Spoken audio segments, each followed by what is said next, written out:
Come on in. It's good to see you. Welcome to Alive. Okay, take a deep breath. This is a big one. Do you believe in God?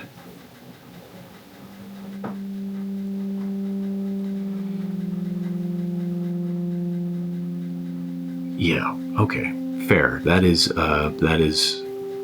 a huge question, right? But we tend to talk about these things when death and sex and taxes, and it's almost like we're dancing around the biggie, the big cheese, the OG, God.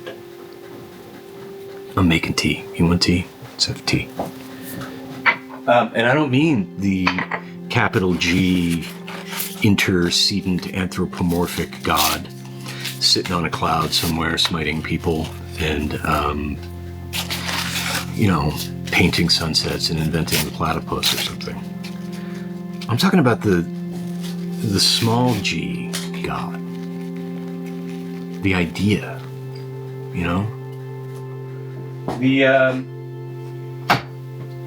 the impulse, the story, really. Because if you step back far enough, it's pretty easy to see that all cultures across all ages of humanity have some story of something larger than themselves to worship. Here you go. To blame, to bargain with, I don't know. It just seems that we do have some sort of God-shaped hole at the center of our existence that we are compelled to fill with all of the very big things like love and fear and hate and mercy and hope. And my question is, why? Why do we God?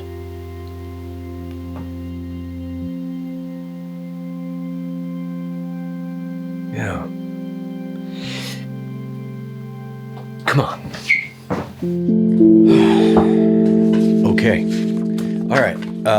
Our guest today is Leela Prasad, as she has a PhD in folklore and folklife from the University of Pennsylvania. She's a distinguished professor at Brown University, was a Guggenheim Fellow, and is the sitting president of the American Academy of Religion. She's a scholar, really, of comparative religion, ethics, folklore, storytelling, with a special focus in South Asia. She's basically spent her career exploring how those stories that we tell ourselves shape just not what we believe, but also how we live and how we connect to the sacred, really. And I think she's fluent in at least 5 languages. I'm not sure. Oh, hang on, she's here. All right. Hello, how are you? Hi, Steve. How are you? I'm good. am great. Now, do I call you Leela? Do I call you Professor? What should I call you? Please, Leela. Okay, Leela, and I'm Steve. Thank you so much for taking the time to be here with us. We've been grappling with a big question, a big one, and it's about religion. It's about why. It's about what that is, and why do we reach for it, and why God? Why do we God? Does that make sense? What to you? What is religion as an overview, and why is it so important? What a great question that is, Steve. First, thank you for having me on this show, but I'm excited too. It's a big question you've asked, and thought a lot about it. And depending on who you ask that question, you're going to get very, very different answers, as you know. Yeah. I think in a basic way, we could start by saying that we do God to acknowledge the vastness of the universe and our place in that vastness, to make sense of it. We reach out to something to grasp in order to understand this vastness, its mystery, its profundity, and simply not knowing answers to things. So that I think is is the way I look at why we do God. We construct something, we breathe life into it, we tell stories about it, but it's really our attempt. It's the human attempt to comprehend the grandeur and the vastness and the inscrutability of things. The inscrutability of things. I like that. So would you say it's sort of our best attempt in a way to comprehend mystery? I think so. Yeah. Comprehend mystery and to engage it, to find the language for it, whether the language is Yeah. through ritual, whether it's through beliefs, whatever it is, it's our way to engage the mystery and to participate in the wonder of it and the awesomeness of it, but also a way to, I think, confront the fear of the unknown. Yeah. So, I mean, whatever people want to call it, it's that engagement, it's that moment of engagement. So God is a moment of engagement. That feels true. You said stories earlier, and I'm really interested in this. If we God to engage in this inscrutability, this mystery that we have a sense of, even if we don't understand, we have a sense of this mystery and we're drawn to it, and we're drawn to engage with it. Why do we use story to do that instead of, say, empirical investigation and evidence? Why story? Why do we try to bottle God in stories and myths and lore? Because I think we must, part of being human is a narrative thing. We tell stories. We must. It's an effort to find. It's an attempt to find meaning. Is to give a form to this engagement that we talked about. It's an effort to. It's our way of understanding who we are and who we were and who others are and who others can be. And I think it's our most imaginative foot forward. I see. It's an imaginative foot forward. So God, I mean, would you say then that God is imagined? Some will not say that. Yeah. But it depends on how you look at what imagination is. I think it is always an imaginative effort. Even the proposition that God is out there or goddess is out there, is real, is tangible, is touchable, even that takes imagination, doesn't it? Yes, of course. To Yeah. say that, yeah. I mean, what I'm trying to say is that I don't see religion or godness or god-thingness to be about doctrine alone. Mm-hmm. It's about breathing life into mysteries.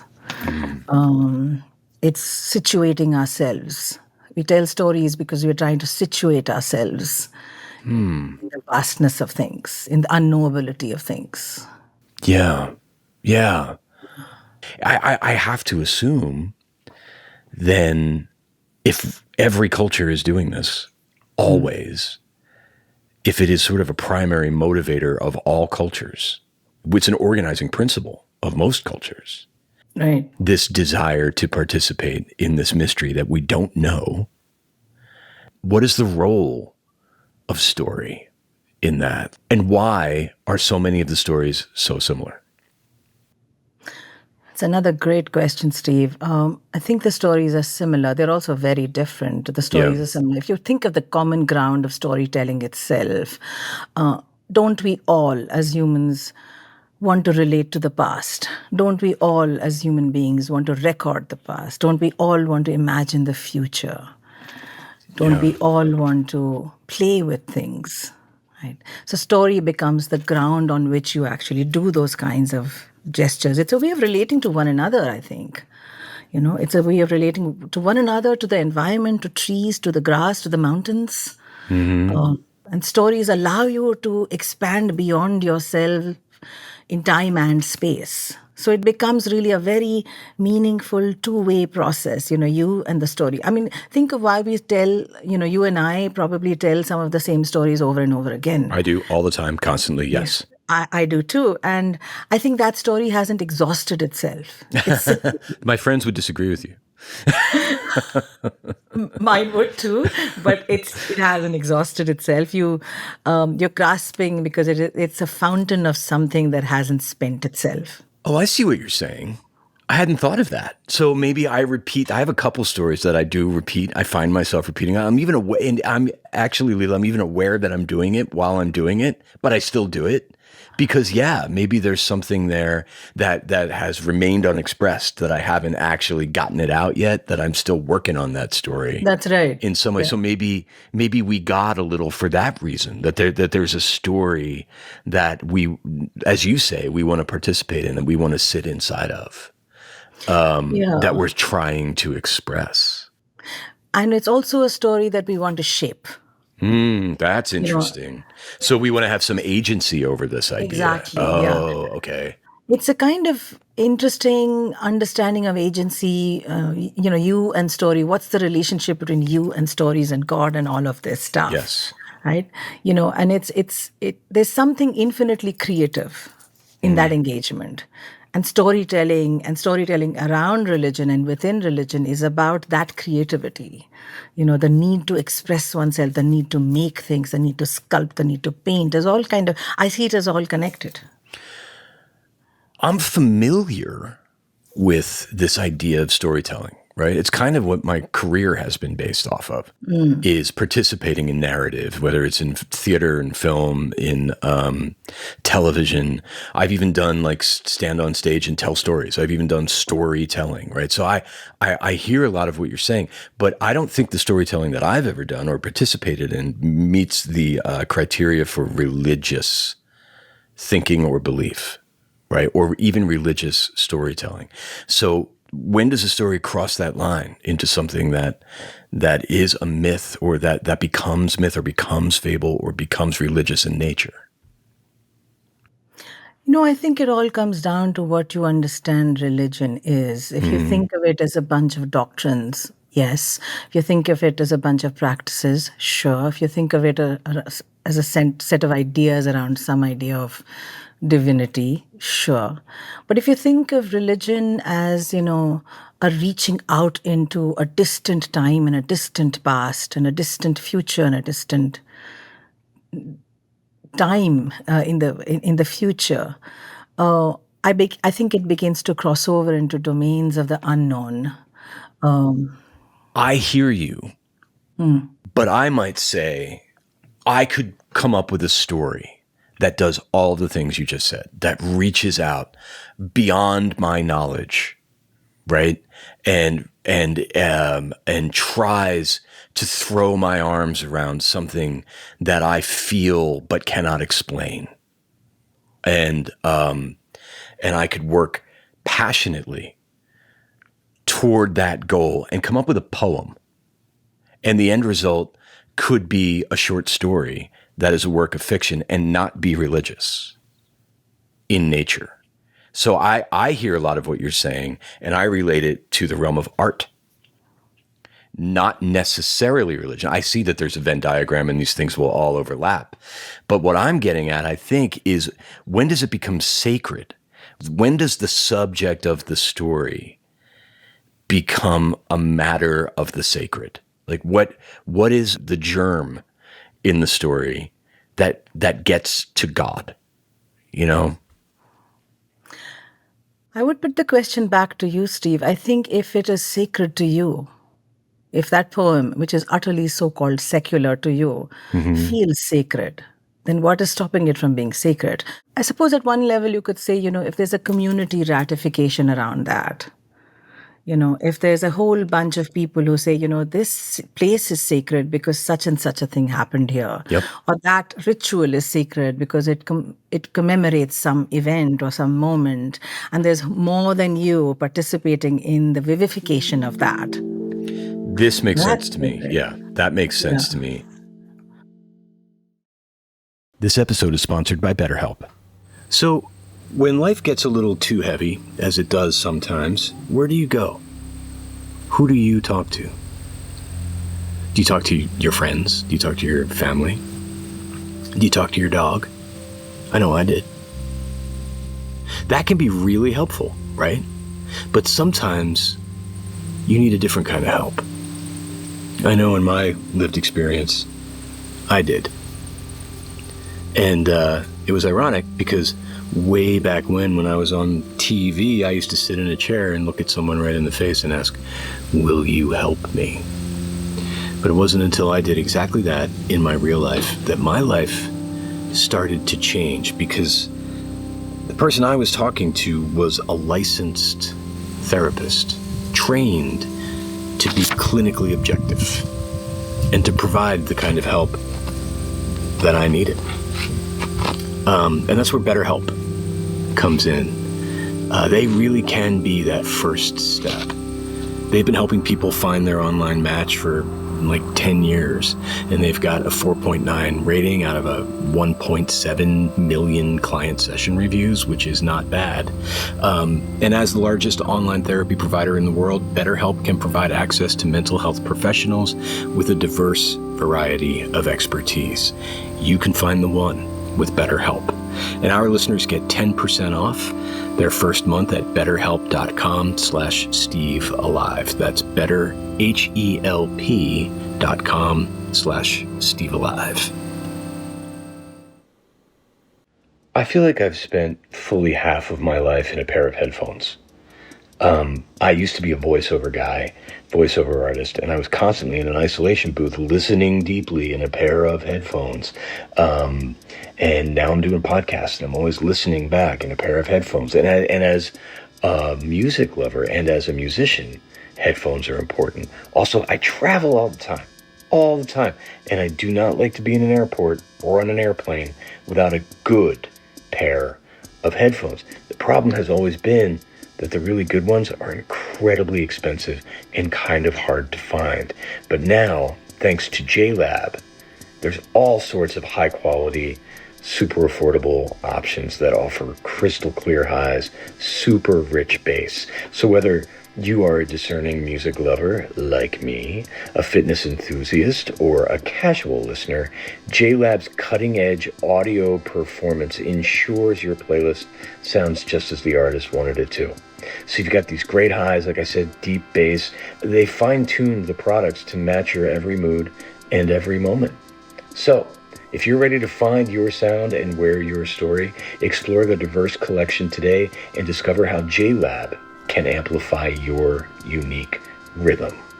Look for the blue box at retailers everywhere, or shop jlab.com and use code ALIVE for 15% off your order today.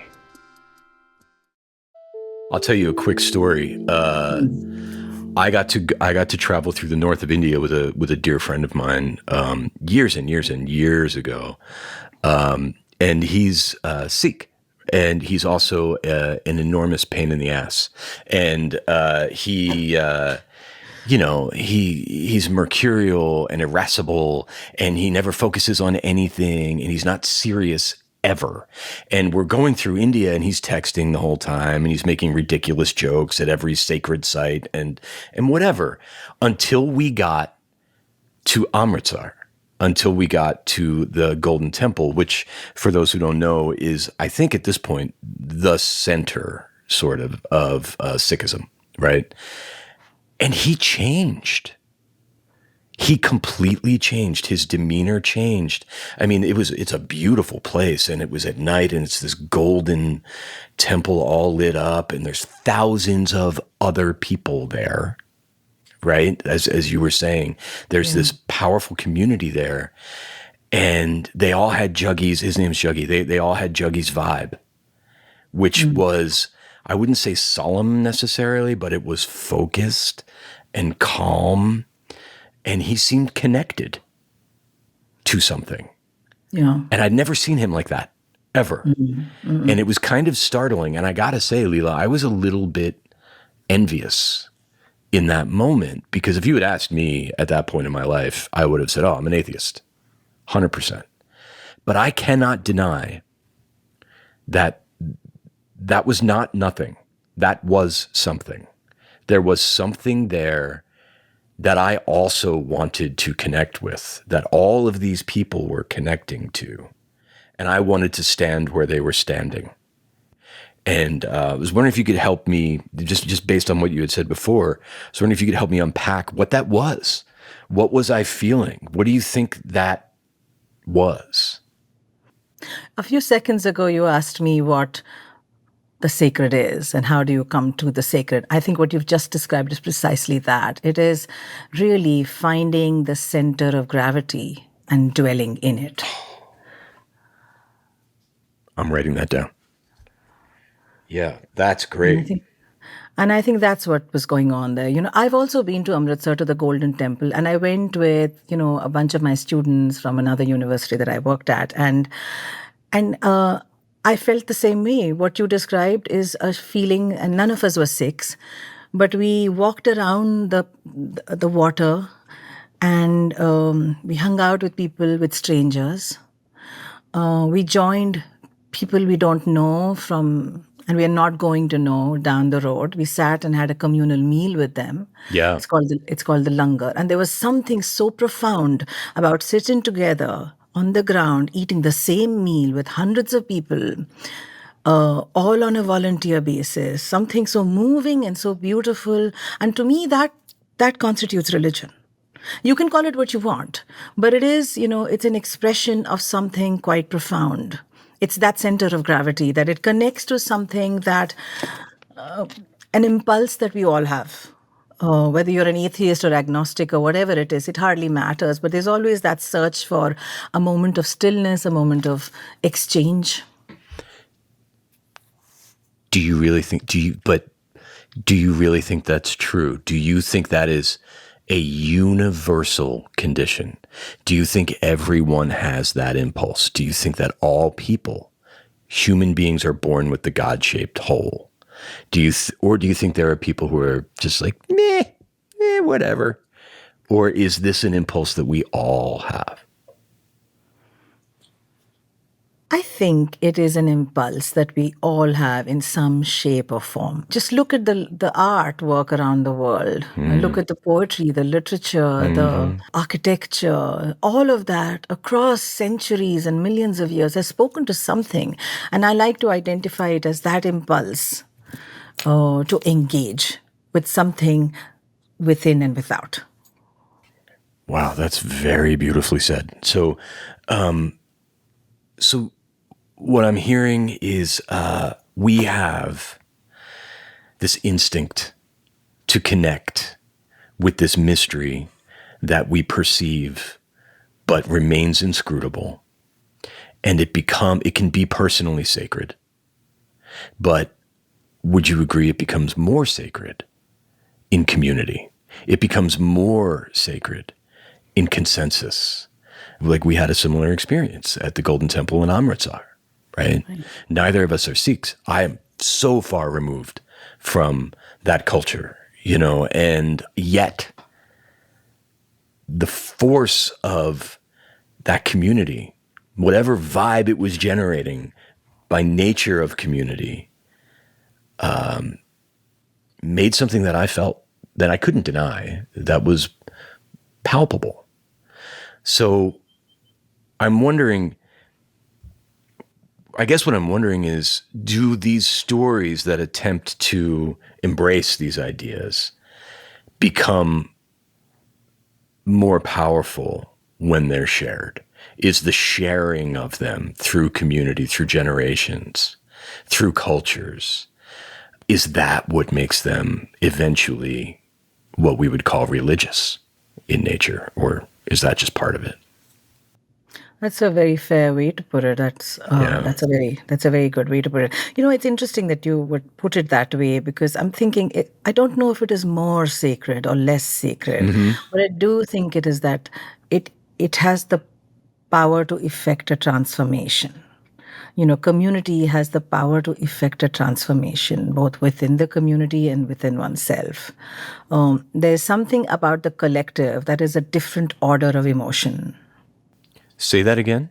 There's something about the community, about doing stories and doing God or doing just stories within a community that has the power to effect a transformation.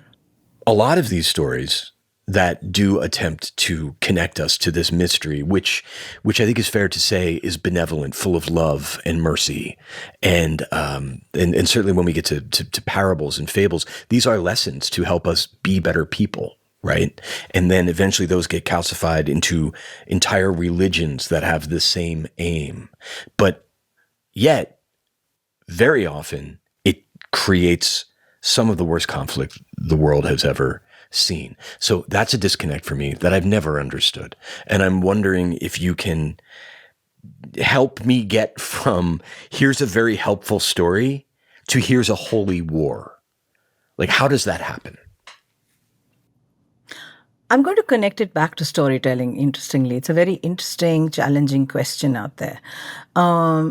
Maybe one way to look at, the transition, what's going on from, we tell all these wonderful stories, or we tell all these good stories, provocative stories, to really, wartime, right? What happens? And that's what you're asking.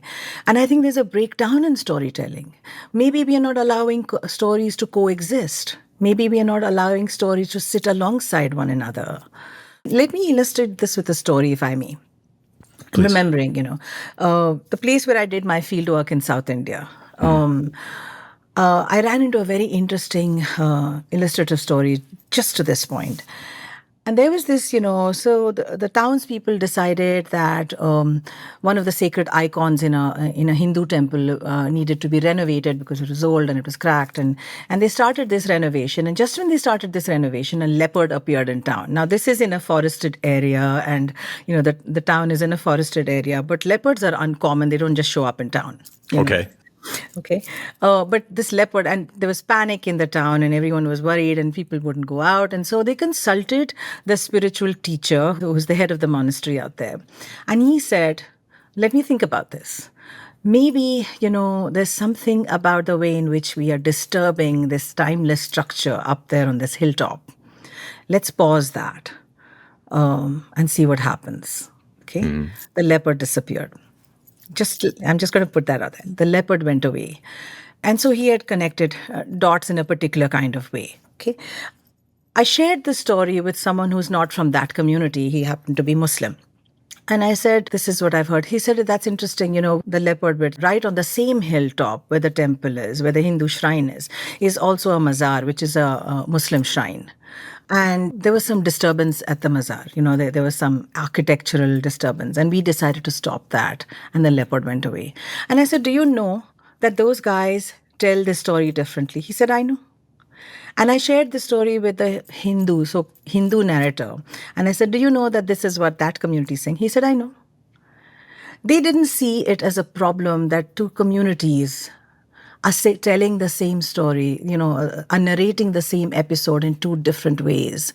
It was the gesture of accommodating the two stories to sit alongside each other that allows for pluralism, allows people to be alongside. So I think the turn towards conflict and hostility, its roots are in the breakdown of fundamental storytelling, community-based storytelling that we could turn to. If that makes sense. It does make sense. I love the idea that the conflict arises when there's a breakdown in the storytelling. It's almost as if we forget that they're stories and we think that they're walls instead. We forget that we made these things up, and we interpret them as ways to divide us, as ways to point to differences. I'll tell you another really quick story about that trip to India. We went up to the Wagah border ceremony between India and Pakistan, and it's actually pretty wild, right? It's essentially a big flex between these two countries, right? On one side you have India, on the other side you have Pakistan, and there's a gate right in the middle.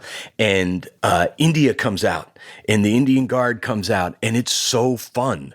And they're like playing music, and they're doing these big high kick steps. They're like kicking over their head, and it's really kind of intense, but there's flags, and it kind of had a party vibe. And it reminded me of my experiences that I had in New Delhi and everything. It was kind of fun. And then it was Pakistan's turn. It was the exact opposite, right? It was really serious and very impressive and regal. And, the women were on one side, the men were on the other side. And the Pakistani guard comes riding up on these black horses with these flags, and they were intimidating, right? And they're doing their kicking stuff, and India's doing their kicking stuff, and they're just kind of like puffy and like peacocks at each other. And for a second, it felt like that this could spill over, and that there could be a fight. At least that's the way it felt to me. And then at the end, they folded a couple flags and shook hands, and they went away. And I thought, this is wild, because what they're doing is performing their difference at each other aggressively, and they've made a ceremony out of it,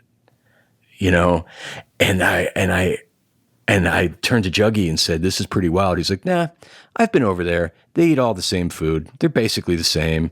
They've got the same problems. They tell each other the same stories. This is an arbitrary line. It's kind of new in the world." And I thought, yeah, I'm bringing this up because this is another story. This is using story to calcify difference, as opposed to bringing us together, And I'm wondering, why do that? Why is a people that was 70 years ago exactly the same? Why invest in stories that divide? One thing, I've also watched the Attari-Wagah Border ceremony and philosophically felt, wow, look at what we do. Look at the whole performance of this division. And so I'm with you there, and it struck me, and it was kind of disturbing in some way. And, then you have to have a sense of humor also about it. And, you have the Border Security Force and the Pakistan Rangers, and they're doing this whole performance as you described it. But what I found on reflection really interesting is that this whole ceremony, that is the performance of some aggressive gestures, also includes the possibility of friendship, because there's a handshake. However performative it is, there's a handshake and there's a smile. And there's just that hint of, the possibility of a better future coming from perhaps a time when there was a better past. And I like it that the ceremony included gesture towards that possibility, because we need that. And it's very interesting that in the recent month after the India-Pakistan conflict, that ceremony was suspended for some time. Yeah. And it has restarted, but they don't open the gates. There's no handshake and there's no smile, which again, to me, affirms the possibility of it being, that there can be friendship. Yeah. So why do we invest in ceremonies that play out the hostility and kind of solidify the hostility? I don't know. I wish I knew the answer for why we do that. But I do note that, all of these ceremonials come from a place of fear, come from a place of resource anxieties, old historic carryover hatreds and accusations. So there's all that baggage that gets translated into rituals of display. Yeah, rituals of display. Yeah. You're absolutely right, Leela. I missed the end of that story that I was being told at the border ceremony, because it did end in a handshake.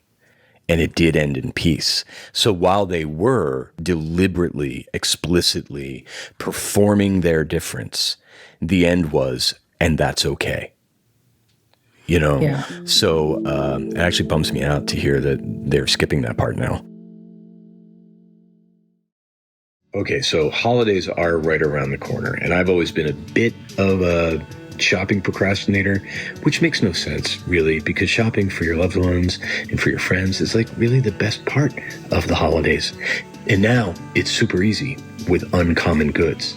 Uncommon Goods makes holiday shopping stress-free and joyful, with thousands of one-of-a-kind gifts you can't find anywhere else. I mean, their stuff is always unique, super high quality, and it's often handmade right here in the US by independent artists and small businesses. I saw something on there that many of my friends are totally getting this holiday season. It's like a paper airplane, but it's also got this electronic component that lets you control it with your iPhone. delightful. My friends who are receiving this delightful item are probably listening to this right now, and they know who they are. So, spoiler, but sorry, not sorry. And with every purchase you make at Uncommon Goods, they give back $1 to a nonprofit partner of your choice. They've already donated more than $3 million to date. So, shop early, have fun, and cross off some names on your list today. To get 15% off your next gift, go to uncommongoods.com/alive. That's uncommongoods.com/alive for 15% off. Don't miss out on this limited time offer. Uncommon Goods. We're all out of the ordinary. So a couple of years ago, I got signed up for like 1 million Comic-Cons, and I didn't really know what to expect. I just kind of imagined an endless sea of Funko Pops and like a line of stormtroopers waiting to go to the bathroom, which, okay, isn't wrong. But what I didn't expect was this warm, supportive community full of people just getting deeply, unapologetically weird, and no one drags you for it. In fact, everyone is celebrating you for it. These places are really special and really, really, really cool. Now imagine that on a boat. Yes, I'm talking about Comic-Con The Cruise. From January 30th to February 3rd, 2026, sail from Tampa to Nassau on the Celebrity Constellation. It's 4 days at sea. You can meet and hang out with fan-favorite celebs, enjoy one-of-a-kind intimate experiences you can't find at other conventions, and you can skip all the lines that the landlubbers have to deal with. There's theme nights, cosplay, artist alley, which is always my favorite, panels, workshops, late-night conversations, parties. It's a big floating community where you can totally be yourself. Food, accommodation, entertainment are included. The only thing you have to do is show up, have fun, and be yourself with your people. Check out the 2026 talent lineup, including host Felicia Day and a slew of creators celebrating fantasy, sci-fi, and more. Head to comicconthecruise.com/alive to learn more and book your cabin. And don't forget to use code ALIVE for $250 off per cabin on new reservations. Comic-Con The Cruise, the ultimate fan adventure. Where in the world can you point to pluralism of religion that works? That where everything's working, where everyone is just 1,000 fingers pointing to the same moon and everyone's getting along? Are there places? In my utopia, join me. I want to go there. Let's go there. Me too. Me too. And I don't want to come back. But, that, I think, is a placeholder. Yeah. Oh, I love that you're smiling, but I don't love that answer. Oh boy. Yeah. So you don't really see places where that's working? I see moments. Mm-hmm. I see possibilities. I see all the resources in lots and lots of. America is one place. India is another place that has all the resources for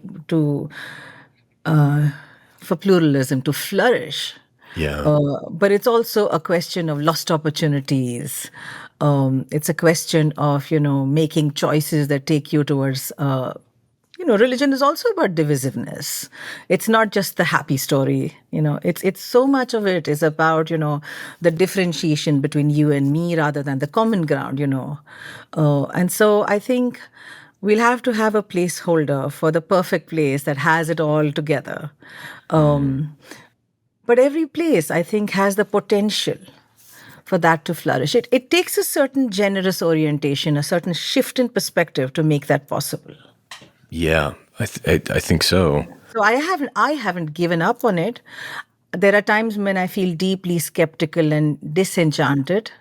Same. Deeply disenchanted. I mean, 6 million Jews, 56 million indigenous peoples, transatlantic trade, genocides all the time. I mean, there's plenty to feel disenchanted about. This is what we've done to one another. But at the same time, there have been great moments of, the benevolence that we talked about earlier. Yes.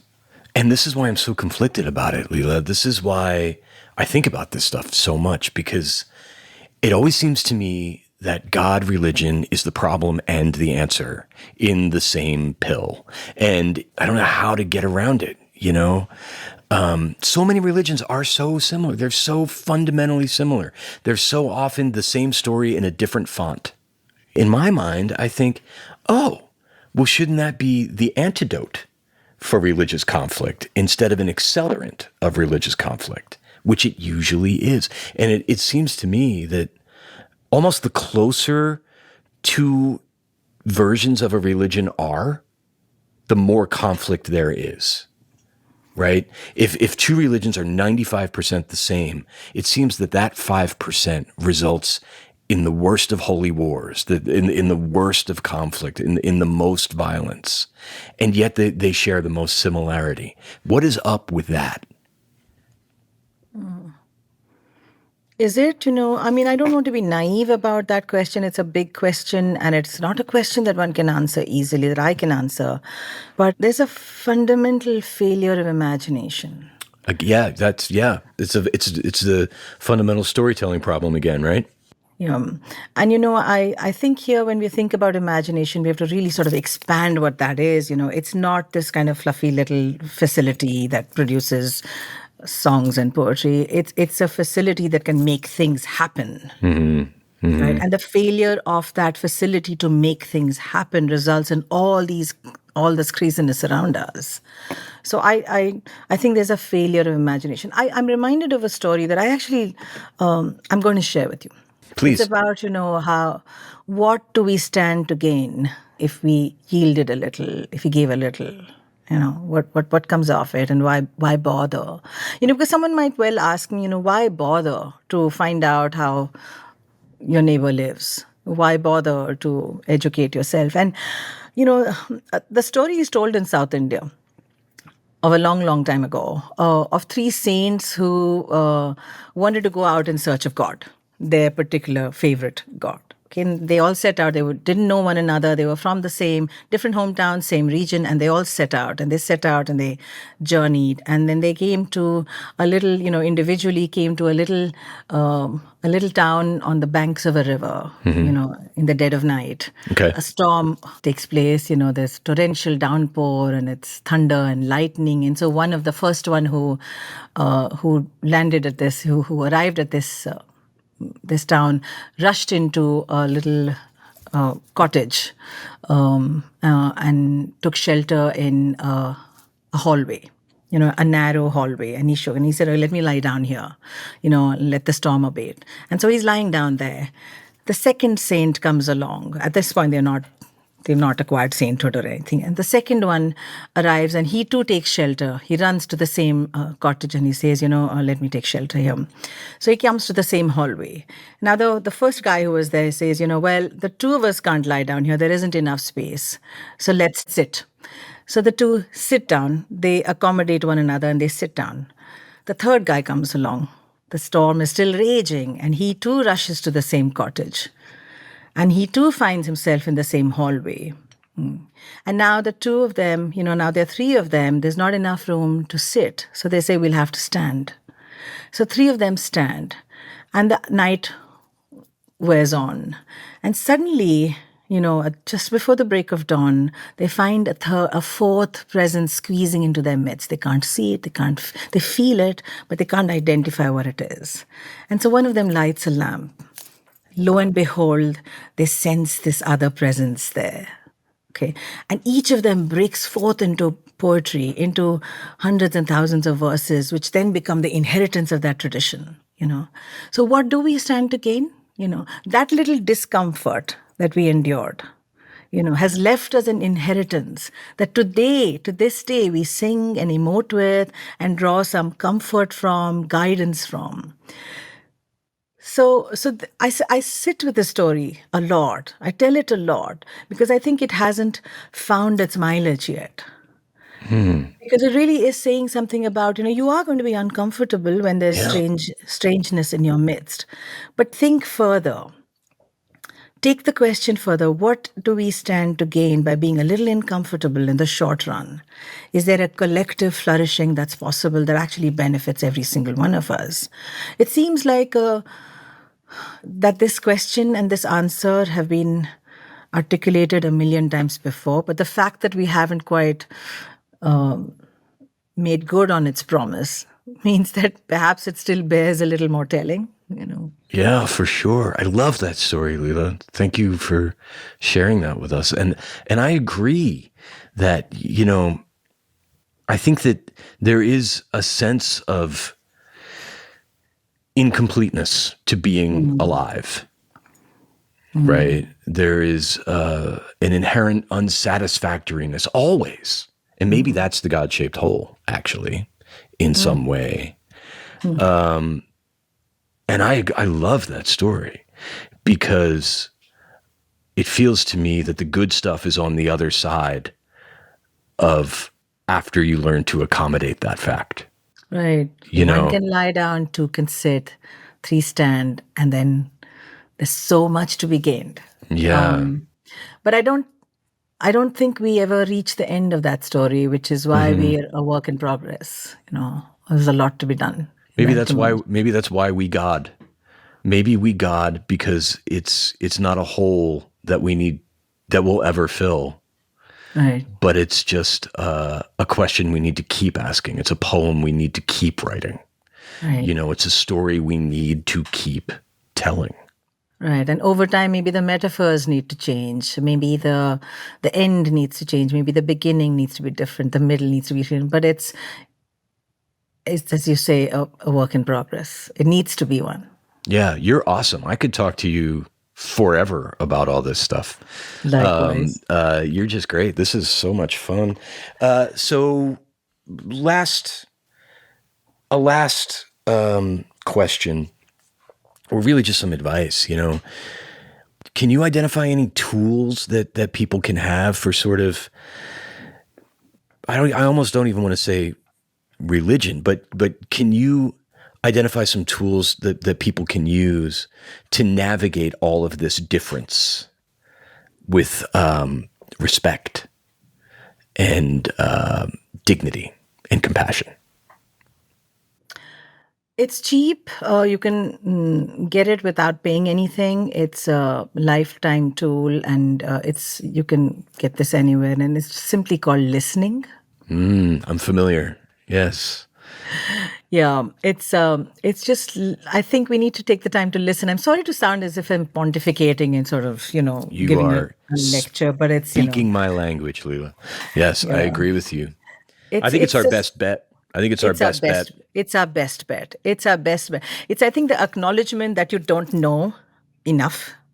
The constant acknowledgement, that you know this piece, and then you don't know that piece. So then you move on to that piece, and so this this is sort of an agreement that you make with the world that I don't know everything.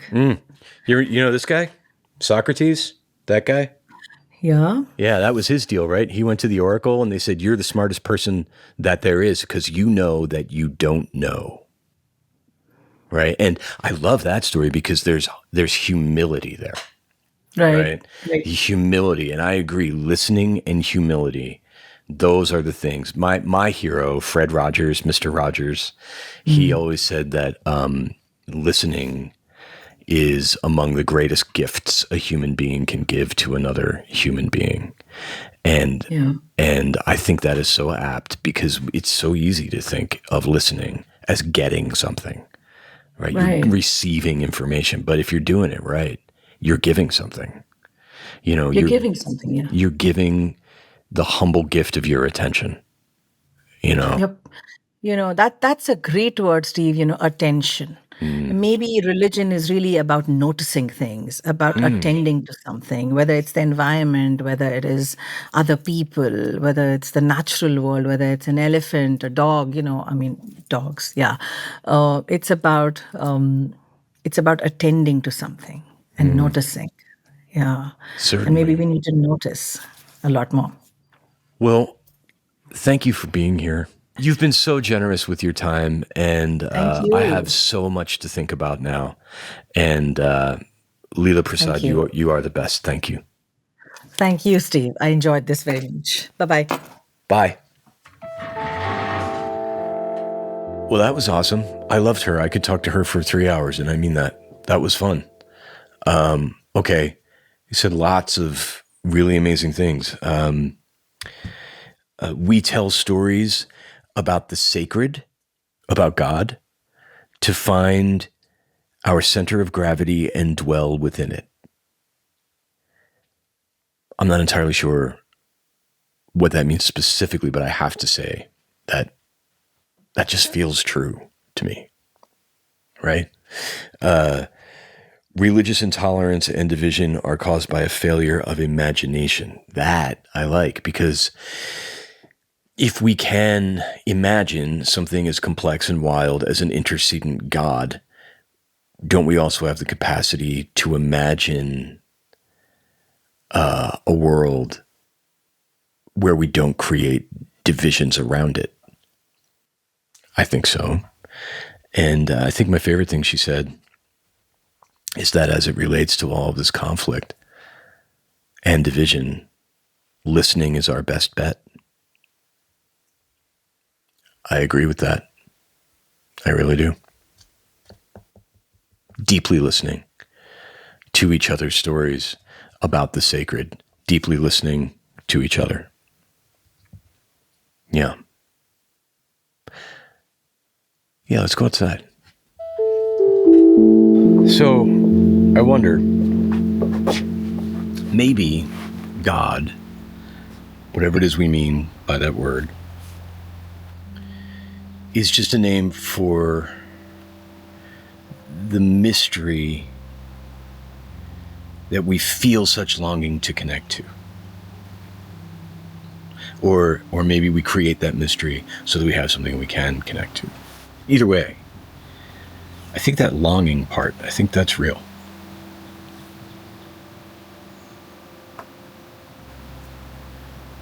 Here's a question, though. Why is it so much easier to worship a God we cannot see than it is to coexist with a neighbor we can?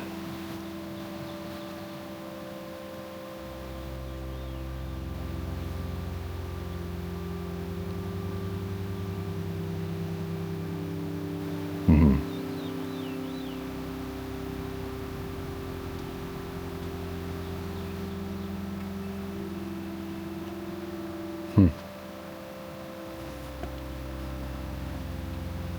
Yeah. It's a pretty good question. Oh, that's getting pretty. Check it out.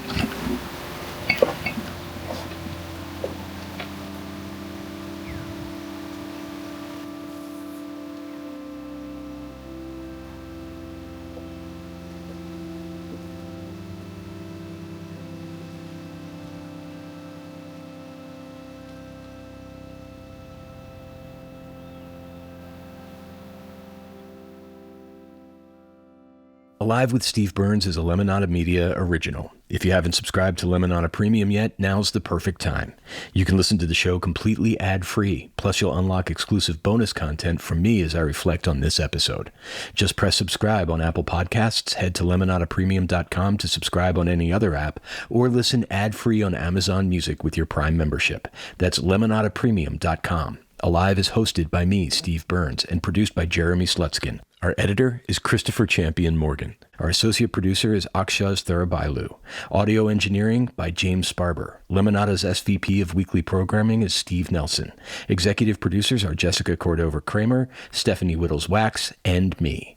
We'll see you next week. And you look great, by the way.